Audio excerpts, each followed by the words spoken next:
ಜೀವನ ಬಂದಿ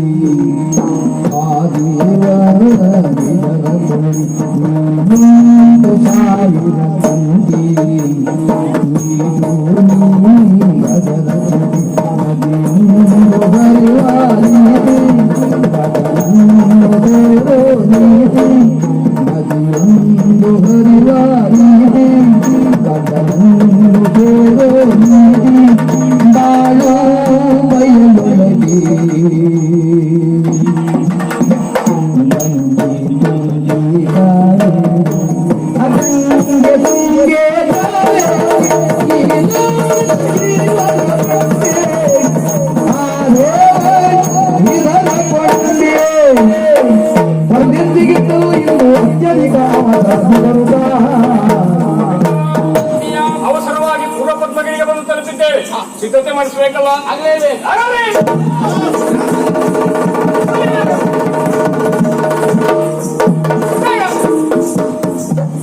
ನಮಸ್ಕಾರ ಸ್ವಾಮಿ. ಏನಾಗಲಿ ಸದಾನಂದ ಆನಂದ ಯಾವಾಗಲೂ ಪಂಚಮೂರ್ತಿ ಎದುರುಂಟ. ಸೂರ್ಯ ಗಣಪತಿ ಅಂಬಿಕಾ ಶಿವ ವಿಷ್ಣು ಪಂಚಮೂರ್ತಿ ಅದೆಲ್ಲ ದೇವಸ್ಥಾನದಲ್ಲೇ ಉಂಟು. ನಾನಿಲ್ಲಿದ್ದೇನೆ. ಓ ಹೆಸರು ಒಳ್ಳೆಯದು. ಮತ್ತೆ ಅಲ್ಲ, ನಾವಿಬ್ಬರು ಉತ್ತರ ದಕ್ಷಿಣದಿಂದ ಬಂದಿದ್ದೇವೆ. ಎಲ್ಲಿಂದ? ಉತ್ತರ ದಕ್ಷಿಣದಿಂದ. ನಿಮ್ಮಿಬ್ಬರು ಕಂಡ್ರೆ ಇಬ್ರು ಉತ್ತರದವ್ರು ಕಂಡೇ ಕಾಣ್ತಪ್ಪ. ಇವ್ರ ಮಾತು ಕೇಳಿದ್ರೆ ಹಾಗೆ ಅನಿಸ್ತಾ ಅಂತ. ಉತ್ತರದವರೇ ನೀವು. ಬಂದದ್ದು ಒಂದೇ ಕಡೆ ಆಯ್ತಲ್ಲ, ಹಾಗಾಗಿ ಒಂದೇ ರೀತಿ ಹಾಕೋಣ ಅದಲ್ಲ. ನಾವಂತೂ ಬಂದವರಾಯ್ತು ಬಿಡಿ. ನೀವು ಬಂದವರು ಅನ್ನೋದಕ್ಕಿಂತಲೂ ನೀವಿಬ್ರು ಈ ವರ್ಷ ಬಂದವರು. ಅನುಮಾನವೇ. ಇತ್ತೀಚೆಗೆ ಅಧಿಕಾರ ಸಿಕ್ಕಿದ್ದು. ಅದಕ್ಕೆ ಹೇಳಿದ್ದ. ನೀವು ಹಾಗ ಎಷ್ಟು ವರ್ಷದಿಂದ ಇಲ್ಲೇ ಇದ್ದೀವಿ. ನಾವ ನನ್ನ ಕತೆ ಬಿಡಿ. ನಾನು ಒಂದು ಈ ಕಂಬ ಎರಡು ಹಾಗೆ. ಅದು ಹಳೇ ಬೋರ್ಡ್. ಅದು ಇದೇ ಕೊರಳು ಈಗ. ಅಲ್ಲ ಬೇಕು. ಒಲೆಗೊಂದು ಒಡಿ ಕುಂಟೆ, ಮನೆಗೊಂದು ಹಳೆ ಕುಂಟೆ ಮಾತೇ ಇಲ್ವಾ? ನಮ್ಮದು ಹಳೆ ಕುಂಟೆ ಮಾಡ್ಲಿಕ್ಕೆ ಹೊರಟ್ರಿ. ಹಾಗಲ್ಲ, ಕಂಬ ಗಟ್ಟಿ ಇದ್ರೆ ಛತ್ರ ಗಟ್ಟಿ ನಿಲ್ತದೆ ಅಂತ. ಅದೆಲ್ಲ ಗಟ್ಟಲ್ಲ ನಾನು. ತೊಂದ್ರೆ ಇಲ್ಲ. ಆದ್ರೂ ಒಂದು ಸಮಾಧಾನ, ನಾವು ಬಂದವರಾದ್ರು ನಮ್ಮನ್ನು ಹೊರಗಿನವರು ಹಾಕಿ ಕಾಣಲಿಲ್ವಲ್ಲ ನೀವು? ಅದು ನೀವಂತಲ್ಲ ಸ್ವಾಮಿ. ನಮ್ಮಲ್ಲಿ ಯಾರೇ ಬರಲಿ, ಅವ್ರು ಹೊರಗಿನವರು, ಅವ್ರು ಈ ವರ್ಷ ಬಂದವರು ಹಾಗೆ ನೋಡುವ ಪ್ರಶ್ನೆ ಇಲ್ಲ. ಯಾರನ್ನು ತಾತ್ಸಾರ ಮಾಡುವುದೂ ಇಲ್ಲ. ನಾನಂತೂ ಯಾರನ್ನೂ ತಾತ್ಸಾರ ಮಾಡುವುದಿಲ್ಲ, ತೀರಾ ಹಚ್ಕೊಳ್ಳುವುದೂ ಇಲ್ಲ. ಯಾಕದು? ಈ ವರ್ಷ ಬಂದವರೆಲ್ಲ ಬರುವ ವರ್ಷ ನಿಲ್ತರು ಹೇಳುವ ವಿಶ್ವಾಸ ನಂಗಿಲ್ಲ.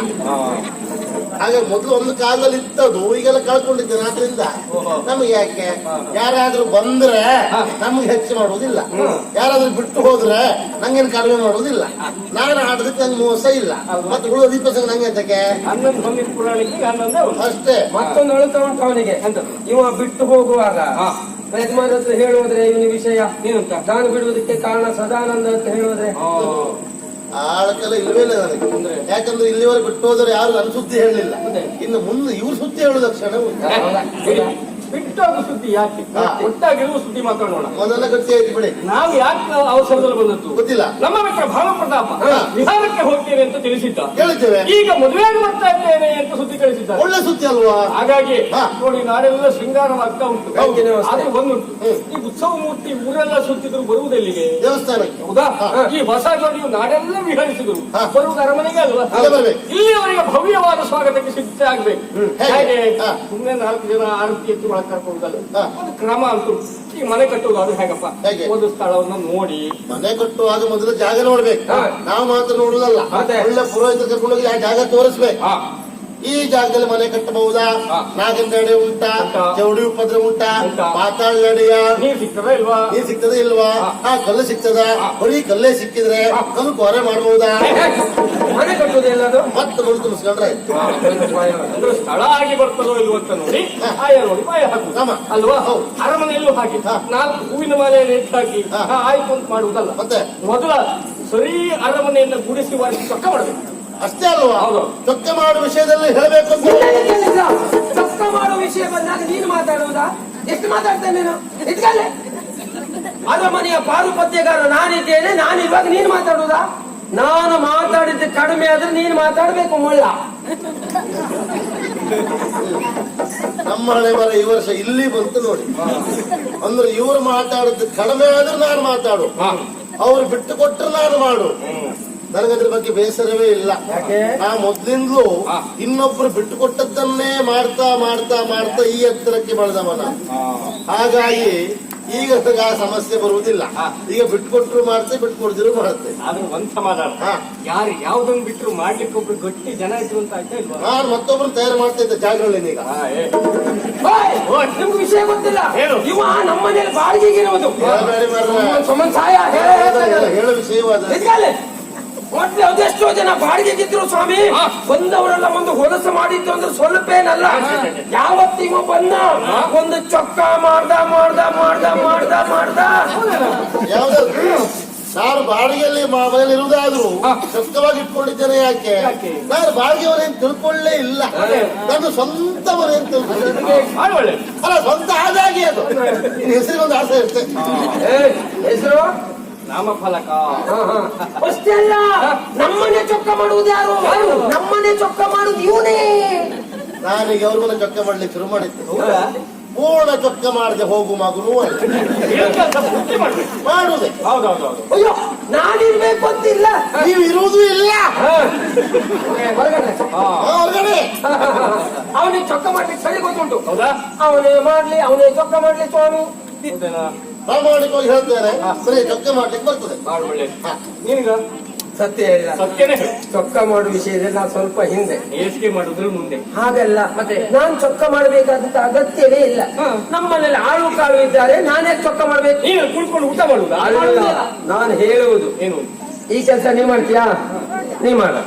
ಈ ಕೆಲಸ ನೀ ಮಾಡ್ತೀಯಾ? ಅಡ್ಡಿ ನೀ ಮಾಡ್ತೀಯಾ? ಮಾಡು, ನೀನೇ ಮಾಡು.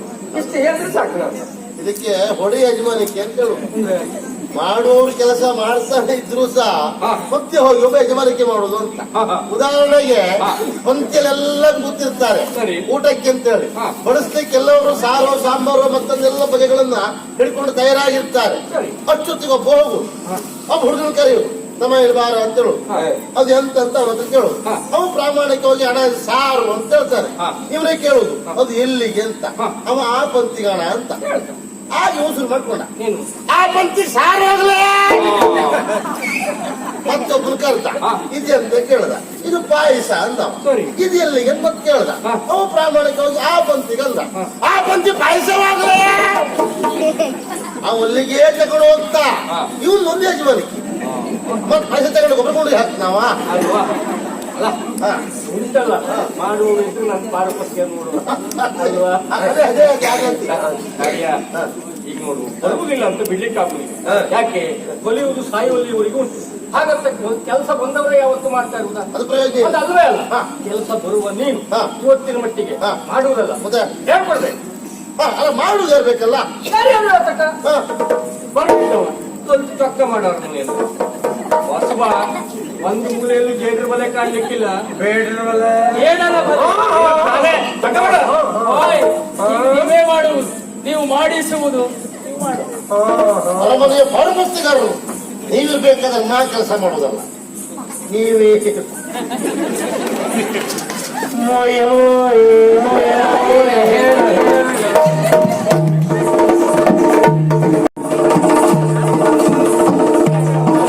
ಬಂದವರು ಮಾಡುವುದಕ್ಕಿತ್ತು ಬಂದಿದ್ದವ್ರಿಗೆ ಹೇಳ್ಕೊಟ್ಟು ಮಾಡಿಸೋದಕ್ಕಲ್ಲ. ಆಟದ ಯಾರಿಗೂ ಬೇಡ ಮಾರಪ್ಪ. ಹೆಚ್ಕೊಂಡಿದ್ದೇನೆ, ಒಳ್ಳೆ ಕೆಲಸ ಕೈ ಕಾಲು ಗಂಟು ಸ್ವಲ್ಪ ಕೆಲಸ ಮಾಡಿದ್ರೆ ಹೀಗೆ ನಿತ್ಯ ರೂಢಿಯಲ್ಲಿ ಇಟ್ಕೋ, ಯಾವುದೋ ಬರುವುದಿಲ್ಲ.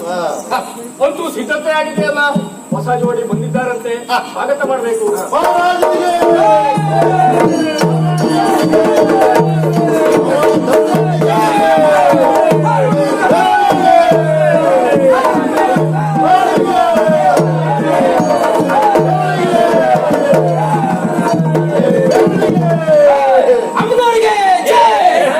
ಅದು ಗೋವಿಂದನಿಗೆ ಗೋವಿಂದ. ಪೂರ್ವ ಪತ್ರಿಕೆಯ ಅರಸ ಅರಸಿಯರಿಗೆ ಸ್ವಾಗತ ಸುಸ್ವಾಗತ. ನಮ್ಮ ದಂಪತಿಗಳಿಗೆ ಸ್ವಾಗತ ಸುಸ್ವಾಗತ. ಧನ್ಯವಾದ. ಸ್ವಾಗತ. ನಂದು ಅದೇವ. ನಿಮ್ಮ ಈ ಸ್ನೇಹಗಣವನ್ನು ಕಂಡು ಸಂತೋಷವಾಯಿತು ನನಗೆ. ಹೌದಾ? ಆದ್ರೆ ಒಂದು ಕೊರತೆ ಉಂಟು. ಏನು? ನನ್ನ ತಮ್ಮ ವಿದ್ಯಾಭ್ಯಾಸಕ್ಕಾಗಿ ಗುರುಕುಲಕ್ಕೆ ಹೋಗಿದ್ದಾರೆ. ಅವನು ಒಬ್ಬ ಇದ್ದಿದ್ದ ಅಂತ ಆದ್ರೆ ನಮ್ಮ ಸಂತೋಷ ಇನ್ನೂ ಹೆಚ್ಚಾಗಿದೆ. ಬರ್ತಾನಲ್ಲ ಸದ್ಯದಲ್ಲಿ. ಖಂಡಿತವಾಗಿ. ಮತ್ತೆ ಈಗ ಪರಿಚಯ ಮಾಡಿಸ್ಲ, ಇವಳೇ ನನ್ನ ಮಡದಿ ಗಂಗ. ನಿಜವಾಗಿ ನಮ್ಮ ಜೋಡಿ ಕಂಡಾಗ ಲಕ್ಷ್ಮೀನಾರಾಯಣ ಜೋಡಿ ಕಂಡಾಗ ಇವನೇ ನನ್ನ ಆಪ್ತ ಸ್ನೇಹಿತ ಮೇಘಘೋಷ. ನಾನು ಏನಂತ ಕರೀಲಿ? ಮೇಘಣ್ಣ. ಮೇಘಣ್ಣ. ಕನಕನೇತ್ರ. ಕನಕಣ್ಣ. ನಾನು ಅದಾನಲ್ಲ ಸದಣ್ಣ. ಪಂಚಮೂರ್ತಿ. ಪಂಚಣ್ಣ. ಮೂರ್ತಿ ಅಣ್ಣ. ನಿಜವಾಗಿ ನಾನಿಲ್ಲಿ ಅರಸಾಗಿದ್ದೇನೆ ಅಂತ ಆದ್ರೆ ಇವರ ಸಹಾಯ ಸಹಕಾರವೇ ಅದಕ್ಕೆ ಕಾರಣ. ಹಾಗಾಗಿ ನಾನು ಯೋಚನೆ ಮಾಡಿ ಅಧಿಕಾರವನ್ನು ನಾನು ಒಬ್ಬರೇ ಅನುಭವಿಸುವುದಲ್ಲ ಎನ್ನುವುದಾಗಿ ಭಾವಿಸಿ ಸಮಾನವಾಗಿ 3 ಪಾಲು ಮಾಡಿ ಪೂರ್ವಕ್ಕೆ ನಾನು ದೇವೇಂದ್ರನ ಹಾಗೆ ಕುಳಿತೆ, ಉತ್ತರಕ್ಕೆ ಇವರನ್ನ ಕುಬೇರನ ಹಾಗೆ ಕುಳಿಸಿದೆ, ದಕ್ಷಿಣಕ್ಕೆ ಇವರನ್ನ ಯಮನ ಹಾಗೆ. ಓ ಅವ ಚಿತ್ರಗುಪ್ತ ನೀ ಯಮ ಸಾಯಲೇ. ಓ ಸಂತೋಷ ಹೋಗೇ ಹೋಗಿ. ಆದ್ರೂ ಒಂದು ಏನು ನೀನು ವಿಹಾರಕ್ಕೆ ಹೋಗ್ತೇನೆ ಅಂತ ಹೇಳಿದವ ವಿವಾಹ ಆಗಿ ಬಂದಿಲ್ಲ ಪುಣ್ಯಾತ್ಮ. ನಿನಗೊಂದು ಗುಟ್ಟು ಹೇಳ್ತೇನೆ, ನೆನಪಿಟ್ಟು ಹೇಳು. ಸಿಕ್ಕಿದಾಗ ಮದುವೆಯಾಗಿ ಬಿಡಬೇಕು. ಗೊತ್ತಾಯ್ತಾ? ಸಿಕ್ಕಿದಾಗ ಮದುವೆಯಾಗಿ ತಕ್ಷಣ ಬಿಡ್ಬೇಕು. ಆಗ್ಬೇಕು. ಮದುವೆ ಆಗ್ಬೇಕು. ಆಗಲಿಲ್ಲ ಅಂತಾದ್ರೆ ಏನಾಗ್ತದೆ? ಏನಾಗ್ತದೆ? ವಯಸ್ಸು ಕಲಿತದೆ, ಹಾ. ಹೆಣ್ಣು ಸಿಗುವುದಿಲ್ಲ, ಅಯ್ಯೋ. ಸಿಕ್ಕಿದ್ದು ಸರಿಯಾಗುವುದಿಲ್ಲ, ಅಯ್ಯೋ. ಬಹಳ ಕಷ್ಟಕರವಾದ ಪರಿಸ್ಥಿತಿ. ನಮ್ಮಲ್ಲೊಂದು 2-3 ಜನ ಒದ್ದಾಟ ಮಾಡಿದ್ರೆ ಸ್ವಲ್ಪ ಬೇಜಾರಾಗ್ತದೆ. ಮಿತ್ರ ಅಲ್ಲ, ನಿಮ್ಮ ಜೋಡಿ ಅಂತೂ ಬಹಳ ಚಂದ ಉಂಟು. ಅದರಲ್ಲಿಯೂ ನಿನ್ನ ಹೆಂಡತಿಯನ್ನು ನೋಡುವಾಗ ನನಗೂ ಒಂದು ಮನಸ್ಸು ಎಂತ ಮನ್ಸು ಮಾರ್ರೆ ಅವ್ರ ಹೆಂಡತಿ ನೋಡಿ ಅವ್ರಿಗೆ ಮನ್ಸಾಗುತ್ತೆ. ಏನ್ ತಪ್ಪು ಉಂಟು, ತಪ್ಪೇ ಉಂಟು ಅಂತ ಸರಿ ಅಲ್ಲ? ಸರಿಯೇ. ನೀನು ಅವ್ರ ಸ್ಥಾನದಲ್ಲಿದ್ರೆ ನಾನು ಹಾಗೆ ಮಾಡ್ತೀನಿ. ಮನಸ್ಸು ಹೇಳೋದು ಒಂದೇ ಅರ್ಥವಾ? ಬೇರೆ ಅರ್ಥ ಬೇರೆ ಇರುವುದಿಲ್ಲ ಹಾಗಿದ್ರೆ? ತಪ್ಪಲ್ಲ, ಹಾ. ಅವನದ್ದು ಗಳಿಲಿ ತಪ್ಪ ತಪ್ಪತಲ್ಲ, ಬಿಡಿಸಿ. ಬಿಡಿಸಿ. ಹೆಸರೇ ಮತ್ತೆ ಇರಲ್ಲ. ನಿನ್ನ ಹೆಂಡತಿಯ ಹಾಗೆ ರಿಪೋತಿ ಆದವಳು, ಅವಳ ಅಕ್ಕನೋ ತಂಗಿಯೋ ಇದ್ರೆ, ಅವಳ ನೆಂಟರಲ್ಲಿ ಹೆಣ್ಣಿದ್ರೆ ನಾನು ಮದುವೆ ಆಗ್ಬೋದಿತ್ತಲ್ಲ. ಇಷ್ಟು ವಿಷಯ ಮನಸ್ಸಲ್ಲಿ ಹೀಗೆ. ಚಂದದ ಅರ್ಥ ಹೇಳ್ತಾರೆ ಮಾರ್ರೆ. ತಪ್ಪಲ್ವ? ನೀನು ಅಂತಲ್ಲ, ನಿನ್ನ ಹಾಗೆ ಮದುವೆ ಆಗದೆ ಇದ್ದವರ ಯೋಚನೆಗಳು ಕಲ್ಪನೆಗಳು ಹೀಗೆ ಇರ್ತವೆ. ಸಹಜ. ಒಂದು ಒಳ್ಳೆಯ ಜೋಡಿಯನ್ನ ಕಂಡಾಗ ಈ ಹೆಣ್ಣಿಗೊಂದು ಅಕ್ಕನೋ ತಂಗಿಯೋ ಇದ್ರೆ, ನೆಂಟರಿಷ್ಟರಲ್ಲಿ ಇಂಥದ್ದೇ ಒಂದು ಹೆಣ್ಣಿದ್ರೆ ನಾನು ಮದುವೆ ಆಗಬಹುದಿತ್ತಲ್ಲ, ಅದು ಕಲ್ಪನೆ. ತಪ್ಪಲ್ಲ, ಅಪರಾಧ ಅಲ್ಲ, ಸರಿ ಉಂಟು. ನನಗೆ ನೀವು ಮಾಡೋದು ನೋಡಿದ್ರೆ ನೀವು ಮಾಡಿದಾಗಿಲ್ಲ, ಆ ಪುಣ್ಯಾತ್ಮನೇ ಹೀಗೆ ಮಾಡಿದಾಗ ಉಂಟು ನೋಡಿ. ಯಾರವ ಸಾತ್ವಿಕ? ನಮ್ಮಲ್ಲೊಬ್ಬಿದ್ದ ಪುಣ್ಯಾತ್ಮ ವಿನಯ ಬೇರುಳ್ಳಿ ಅಂತ, ಅವ ಯಾವ ಹೊಸ ಜೋಡಿ ಬರ್ಲಿಕ್ಕಿಲ್ಲ, ಹೀಗೆ ಮಾಡ್ತಿರ್ತ.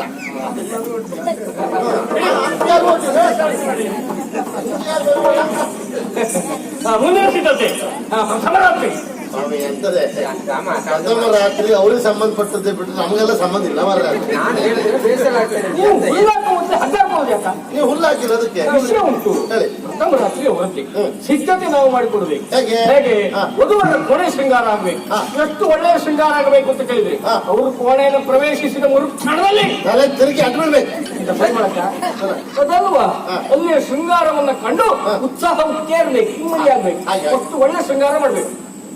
ಶೃಂಗಾರ ಮಾಡುವ ವಿಷಯದಲ್ಲಿ ಹೇಳ್ಬೇಕು ಅಂತ ಅದನ್ನ ನೋಡಿ. ನಿನ್ನದಕ್ಕೆ ನಿಜ. ನಂಗಾದ ವಿಷಯ ಬಂದಾಗ ನೀನು ಮಾತಾಡ್ತಿದ್ದೆ ಸಾಯಲ್ಲ. ಎಷ್ಟು ಮಾತಾಡ ವಟ ವಟ ವಟ ವಟ ಅಂತ ನಿಜಾಲೆ. ವಿಷಯ ಗೊತ್ತಿಲ್ಲ.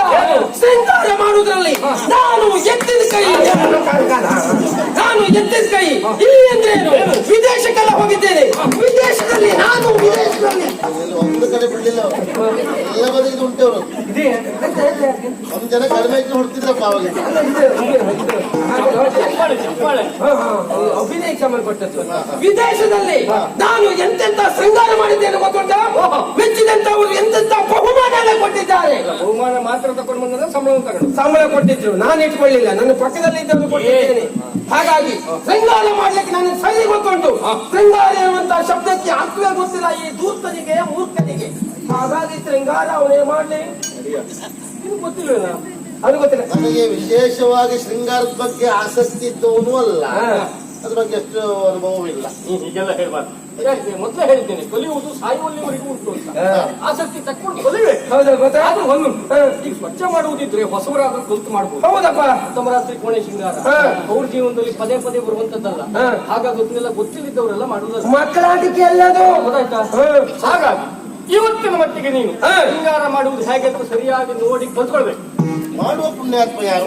ಯಾರ್ಯಾರೋ ಯಾಕ ಗೊತ್ತಿಲ್ಲ. ವಿದೇಶದಲ್ಲೆಲ್ಲ ಶೃಂಗಾರ ಮಾಡುವವರು ನೀವೇನು ಶೃಂಗಾರ ಮಾಡಿ ಕರೆದು ಕಟ್ಟಿಸಿಕೊಂಡನು ಮೋಯಿ ಮೋಯಿ. ನನ್ನ ಪ್ರೀತಿಯ ಬಡದಿಗೆ ನೀವಿಬ್ಬರು ಪ್ರೀತಿಯ ಅಣ್ಣಂದಿರಾಗಬೇಕು. ನೀ ಹೇಳಬೇಕು ಅಂತ ಇಲ್ಲ, ನಿನ್ನ ಮಡದಿ ನಮಗೆ ತಂಗಿಯ ಹಾಗೆ. ಆದ್ರೆ ಒಂದು ತಂಗಿಯ ಮದುವೆಯ ಸಂದರ್ಭದಲ್ಲಿ ಅಣ್ಣಂದರು ನಾವು ಉತ್ತರ ಕೊಡುವುದು ಬೇಡವಾ? ನೀನು ಏನನ್ನು ಕೇಳುತ್ತೀಯ ಅದನ್ನು ನಾವು ಕೊಡ್ತೇವೆ. ಬಿಟ್ಟರೆ ನಿನ್ನಯನ್ನ ನಂಬಿದೆ ನಾನು, ಬಿಟ್ಟರೆ ನಿನ್ನಯ ಮಾತು ದಿಟವೇ ನಿಮ್ಮಯ ಮಾತು ಅಗಲಿ ಹೋಳಿಗ ಶಿವ ಅಗದೋಳೆಯ ನಲ್ಲ ಅಗಲಿ ಹೋಳಿಗ ಶಿವ ಅಗದೋಳೆಯ ನಲ್ಲ ಕಡಕವಾಡದೆ ಪಟಲ ತೊರೆದರೆ ಸಾಕು ಅಗಲಿ ಹೋಳಿಗ ಶಿವ ಅಗದೋಳೆಯ ನಲ್ಲ ನಿಮ್ಮಯ ಮಾತು ನಂಬಿದೆ ನಾನು ದಿಟವೇ ನಿಮ್ಮಯ ಮಾತು ನಂಬಿದೆ ನಾನು ದಿಟವೇ ನಿಮ್ಮಯ ಮಾತು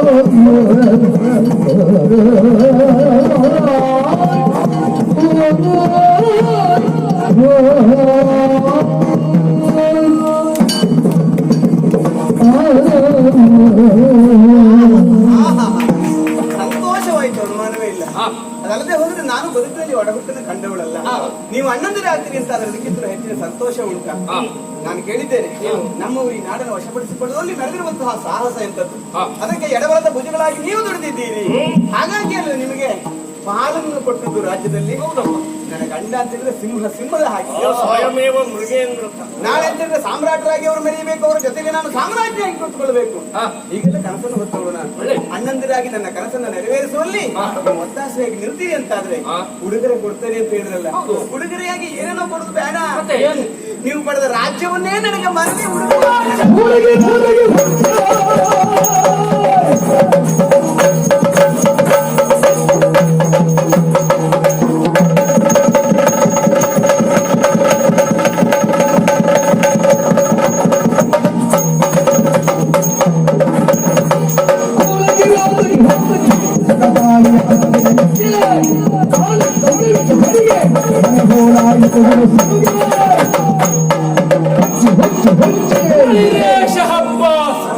ಏನು ಮಾತು ಏನು ಮಾತು ಸದಾನಂದ. ಇಲ್ಲಿ ಬಾರ, ಈ ನನ್ ಜೊತೆಯಲ್ಲೇ ಇರ್ಬೇಕು. ಯಾಕೆ ಅದಲ್ಲ, ಇದು ಗಟ್ಟಿ ವಿಶ್ವಾಸ ಇದ್ದದ್ದೇ ನಿನ್ ಮೇಲೆ. ಬೇಡ, ಇಲ್ಲದೆ ಹೋದ್ರೆ ಇವಳು ಬಂದ ತಕ್ಷಣದಲ್ಲಿ ಇವಳ ಕುಲ ಯಾವುದು, ಗೋತ್ರ ಯಾವುದು, ಯಾವುದನ್ನು ಕೇಳಿಲ್ಲ. ಯಾಕೆ ಅದಲ್ಲ, ನನ್ನ ಮಿತ್ರ ಮದುವೆಯಾದ ಹೆಣ್ಣು ಎಂಬ ಕಾರಣಕ್ಕಾಗಿ ನೇರವಾಗಿ ಬಂದು ಅಧಿಕಾರವನ್ನೇ ಕೇಳ್ತಾ ಇದ್ದಾಳೆ. ಹೌದು, ಮೊನ್ನೆ ಸಿಕ್ಕಿದಂತ ಅಧಿಕಾರ ಅಲ್ವೇನಾ? ಹೌದಪ್ಪ, ಆ ಅಧಿಕಾರ ಪಡೆಯುವಲ್ಲಿ ನೀವೇ ಶ್ರಮ ಪಟ್ಟಿದ್ದೀರಿ ಅಂತ ನಾವು ಕೇಳಿದ್ದೇವೆ ಅಲ್ವಾ? ಅಂತ ಮಾರಾಕಿ ಪುಸ್ತಕ ಹಾಕಿದ್ದೇವೆ. ಅದು ಒಂದು ಇನ್ನಲ್ಲ. ಇಲ್ಲದೆ ಹೋದ್ರೆ ಮೂವರು ಆತ್ಮೀಯತೆಯಿಂದ ಇರುವಂತಹ ಸಂದರ್ಭದಲ್ಲಿ ಇವಳು ಕಾಲಿಟ್ಟ ವಿಷದ ಗಳಿಗೆ ಎನ್ನುವುದು ನಮ್ಮ ಮೂವರ ಮನಸ್ಸೆನ್ನುವುದು ಹೋಳಾಯಿತು. ಸದಾನಂದ, ಪ್ರಪಂಚದಲ್ಲಿ ಹೀಗೊಂದು ಮಾತುಂಟು, ಹೇಗೆ? ಕಿಂ ಕ್ರೂರಂ ಸ್ತ್ರೀರಧಿಯಂ ಎನ್ನುವ ಹಾಗೆ. ಅದಲ್ಲ, ಅದು ಕೆಂಪು ಕೂರ್ಮಂ ಪೂರಿ ಭಾಗ್ಯಂ. ಕ್ರೂರವಾದಂತರನ್ನು ಹೊಂದಿದವರು ಯಾರು ಕೇಳಿದರೆ ಸ್ತ್ರೀ ಎಂಬ ವಾಕ್ಯ ಅದು ಪ್ರತ್ಯಕ್ಷವಾಗಿ ಹೌದು ಎನ್ನುವುದನ್ನು ಇವಳೇ ಸಾಬೀತುಪಡಿಸಿದ್ದಾಳೆ. ಅಲ್ವಾ? ಪ್ರಪಂಚದಲ್ಲಿ ಮತ್ತೊಂದು ಮಾತಾಡಿದ್ದಾರೆ. ಎಷ್ಟು ಮಾತ್ರ ಹೇಳಿ, ನಾಳೆಗೆಲ್ಲ ಹಾಗಾಗಿ ಒಂದು ಮನೆಯಲ್ಲಿ 10 ಗಂಡಸರಾದರೂ ಇರ್ತಾರೆ. ಅಲ್ಲಿ 2 ಜಡೆ ಕೂಡಿದ್ದ ಒಂದು ಮುಗೀತು ಅಂತಾನೆ ಕಥೆ. ಜಡೆ ಬಗ್ಗೆ ಅಧ್ಯಯನ ಮಾಡೋದಕ್ಕೆ ಧನ್ಯವಾದ. ನಾನು ಅದಕ್ಕೆ ಈ ಜಡಿ ವಿಷಯನೇ ಬೇಡ, ಮದುವೆನೇ ಆಗಲಿಲ್ಲ ಗಣ. ಮತ್ ನೀವು ಮದುವೆ ಆಗ್ಲಿ ಹೊರಟ್ರು ಜಡೆ ಇದ್ದದ್ದು ನಿಮ್ಗೆ ಸಿಕ್ಕುವುದು ಇಲ್ಲ. ಅಲ್ಲ, ಈಗ ಯಾವ ಹೆಣ್ಮಕ್ಳು ಜಡೆ ಹಾಕುದು ಇಲ್ಲ. ಈಗ ಉಡುಗೊರೆಯನ್ನು ಕೊಡಬಹುದಿತ್ತು. ಯಾವ ರೀತಿ? ಬಂಗಾರವನ್ನು ಬೆಳ್ಳಿಯನ್ನು ಎಷ್ಟು ಬೇಕಿದ್ರು ಕೊಡಬಹುದಿತ್ತು. ಇಲ್ಲದೆ ಹೋದ್ರೆ ಅಧಿಕಾರವನ್ನೇ ಕೇಳಿದ್ರು. ಅಧಿಕಾರದ ವಿಚಾರ ಅಲ್ವಾ? ಸರಿಯಾಗಿ ಹೇಳ್ತೇನೆ, ಇದು ನನ್ನ ಮಾತನ್ನ ಗ್ರಹಿಸಿ. ಯಾರು ಅಧಿಕಾರವನ್ನು ಕೊಡುತ್ತಾರೋ ಬಿಡುತ್ತಾರೋ ನನಗೆ ಸಂಬಂಧ ಇದ್ದಂತ ವಿಚಾರ ಅಲ್ಲ. ನಾನು ಬದುಕಿ ಇರುವವರೆಗೂ ಇಲ್ಲಿಯ ನನ್ನ ಅಧಿಕಾರವನ್ನ ಕೊಡುವುದಿಲ್ಲ.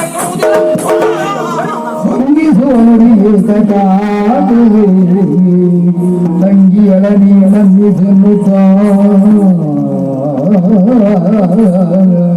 ಗಂಡಿನಯದೊಳು ಹೇಳಿದಳು.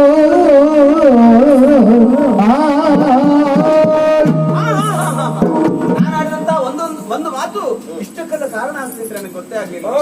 ಆತ್ಮೀಯರಾಗಿರುವಂತ ನಿಮ್ ಊರಲ್ಲಿ ಮನಕಷಾಯ ಉಂಟಾಗಿ ಹೋಯ್ತಲ್ಲ, ತಪ್ಪಾಗಿ ಹೋಯ್ತು ನನ್ನಿಂದ. ಇಷ್ಟಂದ್ರು ನಾ ಸಣ್ಣವಳಲ್ವೇ? ನಮ್ಮ ಕೂಟದಲ್ಲಿ ಸದ್ಯಕ್ಕೆ ಸಣ್ಣವರು ಅಂದ್ರೆ ಇವರೇ. ಈಗ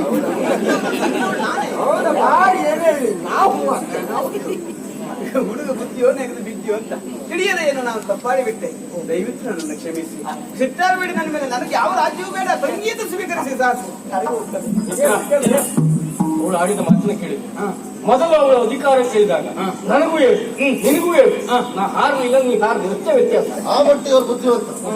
ನಿಮಗೂ ಏರುತ್ತೆ, ಅವ್ರಿಗೆ ನೀವು ಏರ್ತ ಹಾರದು, ಅವ್ರು ಏರಿದ್ರೆ ಹಾರುವುದೇ ಇಲ್ಲ. ಏರ್ತಾ ಅಲ್ಲಿ ಕವಿಟ್ ಮಲಗಿ ಬಿಡ್ತಾರೆ.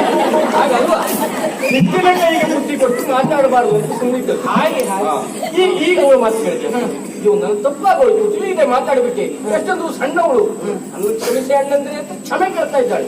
ಅವಳು ಮಾತು ಕೇಳಿ ನನ್ನ ಕೊಡು ತುರ್ಕ ಸ್ವಲ್ಪ ದೊಡ್ಡ ಮನ್ಸು ಮಾಡ್ತು. ನಮಸ್ಕಾರ ಆಯ್ತಲ್ಲ. ಏ ಸದಾನಂದ, ಏನ್ ಮಾಡುವುದ ಈಗ? ಅಲ್ಲ, ನಿಮಗೆ ಅಧಿಕಾರದ ವಿಷಯ ಬಂದಾಗ ಹೇಳಿದ್ದು ಸರಿ ಉಂಟು ಸ್ವಾಮಿ ಅಲ್ವಾ? ಈ ಪ್ರಾಯದಲ್ಲಿ ಹೇಳಿದೆ ಮತ್ತೆ ಯಾವ ಪ್ರಾಯದಲ್ಲಿ ಏರುವುದು? ನಿಮ್ಮ ಕಥೆ ಬಿಡಿ. ಈ ಸದಾನಂದ ಪ್ರಾಯ ಕಾಲದಲ್ಲಿ ಒಂದು ಏರಿಸ್ತಿದ್ದೆ ಸ್ವಲ್ಪ ನಾವು. ಈಗ ನಾ ಬಿಟ್ಟಿದ್ದೆ, ಇವ್ರು ಎಸ್ತಾ ಇದ್ರಿ. ಹಾಗೆ ತಪ್ಪು ಅಂತಲ್ಲ, ಆದರೆ ಮನೆಗೆ ಹೇಳಿದ್ರಲ್ಲ, ಸಣ್ಣವಳಾಗಿ ದೊಡ್ಡ ಮಾತಾಡಿದೆ, ಅಣ್ಣಂದಿರೇ ಕ್ಷಮಿಸಿ. ಇಷ್ಟು ಕೇಳಿಕೊಂಡ ಮೇಲೆ ಅದು ಕ್ಷಮೆ ಕೊಡುವುದು ಸರಿಯಾದಂತೆ. ಮತ್ತೆ ನಿಮ್ ಯೋಗ್ಯತೆ ಏನು ಲೆಕ್ಕ ಹಾಕಿ. ಅಂತೂ ಸರಿಪಡಿಸಬೇಕು, ತಂಗಿ ಎನ್ನುವುದನ್ನು ಒಪ್ಪಿಕೊಳ್ಬೇಕು. ನಿನ್ನ ಒಂದು ಮಾತಿನಿಂದ ಉಪಿತನಾದದ್ದು ಸತ್ಯ.